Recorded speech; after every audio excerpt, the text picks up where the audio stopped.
কই গো সব কেমন আছো? পুজো তো আর চলে এলো, তাহলে নাড়ু করতে হবে না? চলো আজকে তোমাদের সাথে শেয়ার করব একটা টেস্টি নারকেল নাড়ুর রেসিপি। তো চলো শুরু করা যাক। প্রথমেই গ্যাসটা অন করে একটা কড়াই বসিয়ে দিলাম। এবার কড়াইয়ে 1 লিটার মতো দুধ, যেটা হোল ফ্যাট মিল্ক, তো সেই দুধটা দিয়ে দিলাম। এবার দুধটাকে একটু আঁচ দিতে হবে। চলো এবার নারকেল নাড়ু করার জন্য তো নারকেল দরকার, তো নিয়ে নিয়েছি 2টো নারকেল। এবার নারকেলগুলো ফাটিয়ে নেওয়া যাক। নারকেলটা ফাটানো হয়ে গেছে, এই জলটা অন্য একটা পাত্রে রেখে দিলাম, পরে এটা খাওয়া যাবে। দুধটা ফুটতে শুরু করেছে, একটু একটু করে নাড়াতে থাকতে হবে। ততক্ষণে চলো নারকেলটা পুড়িয়ে নেওয়া যাক।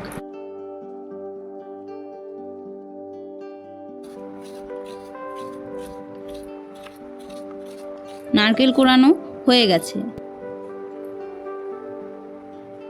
এবার 5-6টা এলাচ নিয়ে সেটাকে একটু থেতো করে নেব। থেতো করে রেখে দিলাম, এটা ফ্লেভার আনার জন্য ব্যবহার করব। দুধটা মরে প্রায় অর্ধেক ঘনত্বে চলে এসছে। এবার কোড়ানো নারকেলটা দিয়ে দেব দুধে।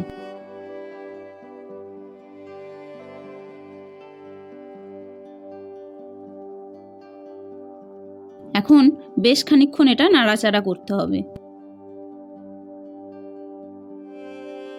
এবার দুধটাকে আরও কিছুক্ষণ ফুটতে দিতে হবে, যতক্ষণ না পুরোপুরি নারকেলে দুধটা টেনে নিচ্ছে।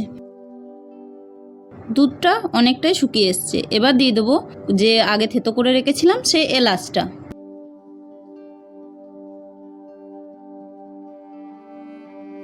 এবার এটার মধ্যে দিয়ে দেব চিনি পরিমাণ মতো। আমি এখানে প্রায় 1.5 বাটি মতো চিনি ব্যবহার করছি।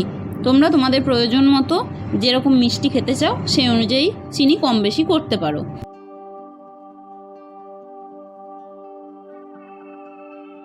চিনিটা দিয়ে এবার ফুটতে থাকো। এটা পুরোপুরি যতক্ষণে না চিনিটা গলে পুরোপুরি শুকিয়ে আসছে ততক্ষণ কিন্তু এটা ফুটতে দিতে হবে, আর মাঝে মাঝে নাড়তে থাকতে হবে। এই নারকেল নাড়ুটাকে আরও একটু টেস্টি বানানোর জন্য দিয়ে দেবো একটু গুঁড়ো দুধ।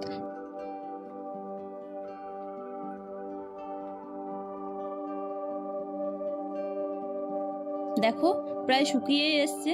এবার গ্যাসের ফ্লেমটা অফ করে দিই এবং এটা নামিয়ে নিই। এবার এটাকে নামিয়ে নিয়ে একটু ঠান্ডা করতে হবে।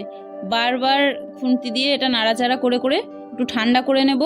ঠান্ডা হয়ে গেছে, চলো এবার নাড়ুগুলো পাকিয়ে নেওয়া যাক। একটা একটা করে হাতে একটু করে ঘি নিতে হবে আর এগুলো পাকাতে থাকতে হবে।